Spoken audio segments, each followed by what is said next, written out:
lançamos assim para debate 3 números que marcaram a semana. Rodolfo, esta semana conhecemos as contas das SADs dos 3 grandes de futebol referentes ao primeiro semestre desta temporada. Assim é, Zé. Antes de mais, cumprimentar-te a ti, ao Jorge Faria de Sousa e ao Nuno de Vinha. E o primeiro número que falamos é os 13,3 milhões de euros. Foi o prejuízo divulgado pela Benfica SAD no primeiro semestre da presente temporada, um resultado negativo, mas que representa uma melhoria face aos 57,9% do período homólogo. Começo por ti, Jorge. De facto, houve aqui uma melhoria, ou seja, o Benfica conseguiu ter menos prejuízos do que teve em período homólogo da época passada, um forte investimento e, de certa forma, até aqui estes prejuízos atenuados com a excelente performance que o Benfica teve na fase de grupos da Liga dos Campeões. Sim, boa tarde, cumprimentar-te a ti, ao Rodolfo e ao Nuno Vinha. Obviamente que sim. O Benfica vem de épocas a fazer investimentos absolutamente colossais, e é bom recordar, nomeadamente há 2 temporadas atrás, com o regresso de Jorge Jesus e mais de 100 milhões de investimento, acabaram por redundar numa época aliás, nas últimas 2 épocas sem qualquer título, e este ano acaba por ter uma melhoria significativa nos números, olhando para este relatório de contas. Tem um prejuízo neste primeiro semestre a rondar os 13 milhões de euros, mas a verdade é que ainda não está esses 13 milhões de euros com o comportamento desportivo da equipa, e basta olharmos para uma eventual passagem aos quartos de final, que dará mais uma rentabilidade de mais de 10 milhões, somando todo o valor da Liga dos Campeões e a transferência de Enzo Fernandes. Aliás, é bom frisar, não estará a transferência de Enzo Fernandes, nem as aquisições que fez já neste mercado, nomeadamente só o vencimento de Gonçalo Guedes é um vencimento muito significativo para a realidade até do plantel do Benfica, mas os dois jogadores jovens que foram contratados também foram investimentos já que irão aparecer no exercício do segundo semestre, e portanto não deixa de ser um número significativo, sobretudo olhando para a possibilidade desse encaixe financeiro, fruto da passagem para já aos quartos de final, e veremos o que é que ditará o sorteio depois, e por outro lado com um encaixe financeiro, com uma das maiores transferências de sempre do futebol português, de Enzo Fernandes para o Chelsea. Muito bem, vamos ver se conseguimos acelerar para conseguir eu vou só as contas dos 3. Nuno, vou só acelerar e vou dizer uma coisa, é que também dos oitavos de final já não estão nestas contas, portanto, sim, os oitavos de final e as quartos de final só por si colocam este valor no verde. E esta é precisamente a pequena moral desta história. A Liga dos Campeões é um maná para os clubes portugueses. Quem está consegue equilibrar melhor as contas, quem não está, de facto, tem muito mais problemas. Eu só ia pôr aqui um pequeno ponto, só neste ponto. Os rendimentos operacionais do Benfica são de 111 milhões de euros e as despesas os gastos operacionais, e isto não conta as transações de jogadores, é de 125 milhões de euros. Portanto, esta taxa de cobertura do Benfica tem 91%. Não é uma boa performance, como se verá quando nós falarmos daquilo que é o comportamento também dos outros clubes, dos outros 2 grandes. Rodolfo, e passamos aqui então para o grande que teve lucros neste semestre. Falamos de 47,5 milhões de euros, foi quanto os Leões tiveram de lucro no primeiro semestre desta temporada, e de resto, aliás, permite à Sporting SAD alcançar capitais próprios positivos pela primeira vez em 5 anos, no valor de 31,2 milhões de euros, o valor mais elevado da sua história. E Nuno, de facto, tivemos aqui um bom resultado por parte do Sporting neste primeiro semestre da temporada. Certo, este número, segundo também o próprio comunicado do Sporting, é impactado pelo rendimento com os jogadores. Neste caso eu acho que foi Mateus Nunes e João Palhinha, que ascendem a 73,9 milhões de euros. Portanto, este valor, obviamente, é um valor muito, muito importante e muito interessante. Eu só punha mais aquele, já há bocadinho que falei do Benfica, eu disse ali um número errado, mas basicamente a percentagem estava correta.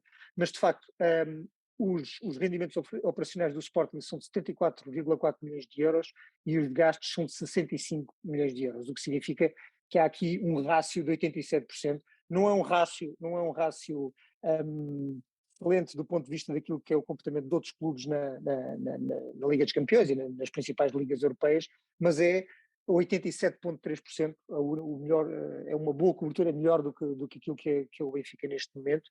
E sim, de facto, vê-se pelo próprio comunicado do Sporting, ao longo de todas aquelas linhas, que de facto há ali uma série de resultados que são considerados o melhor do semestre, o melhor de sempre, o melhor historicamente, o que significa que há algo que está aqui a acontecer no Sporting num bom caminho, no sentido de reduzir o passivo e de conseguir equilibrar financeiramente as suas contas, de maneira a não ter de depender tanto deste valor que aqui está, que é a venda dos jogadores, para equilibrar e para fazer estes resultados no verde. Jorge, temos aqui uma gestão rigorosa da SAD do Sporting. Sim, uma gestão rigorosa e eu até diria que é fundamental haver uma aliança entre a equipa técnica e a administração, e esta aposta em jovens, como foram o caso de Mateus Nunes, o próprio João Palhinha depois do seu regresso e que valeu ainda uma transferência de um valor significativo, obviamente que é fundamental, e acho que aí há mérito, obviamente, de quem dirige o clube, e há também muito mérito, na minha opinião, da equipa técnica, e a verdade é que os resultados desportivos esta época não tem sido de feição.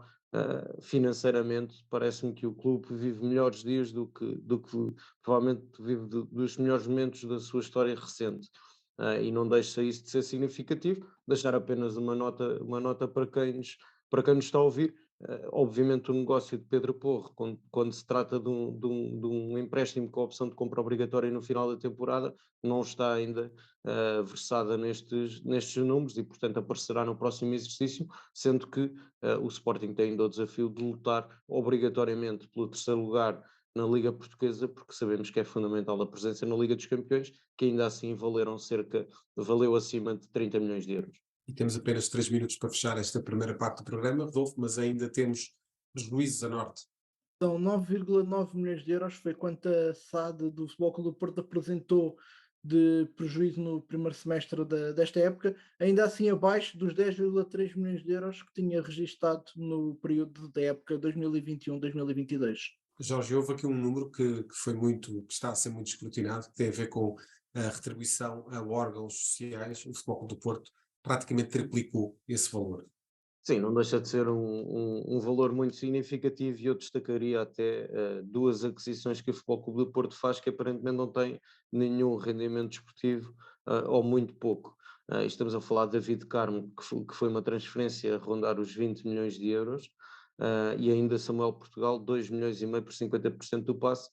Não deixa de ser curioso olharmos para um Futebol Clube do Porto que dos três foi o que mexeu menos. É verdade que vendeu Fábio Vieira e Vitinha, que significaram um encaixe acima dos 70 milhões de euros, e não deixa de ser curioso que acabem por fechar com prejuízo, e sobretudo olhando para estas duas aquisições, sendo que, inclusivamente, é o clube que normalmente, como está melhor colocado no ranking da UEFA, é o que tem um encaixe financeiro na Liga dos Campeões superiores. E de facto, Nuno, como o Jorge estava a dizer, não existiram aqui muitas mudanças da parte do Futebol Clube do Porto, mas a verdade é que fecharam novamente o primeiro semestre da temporada, tal como tinha acontecido na época passada, com este prejuízo mais ou menos a rondar os 10 milhões de euros. Sim, mas é um prejuízo que só a passagem aos oitavos de final, que não estão nesta segunda, já compensa. E, portanto, eu acho que aqui vemos uma coisa para concluir muito rapidamente.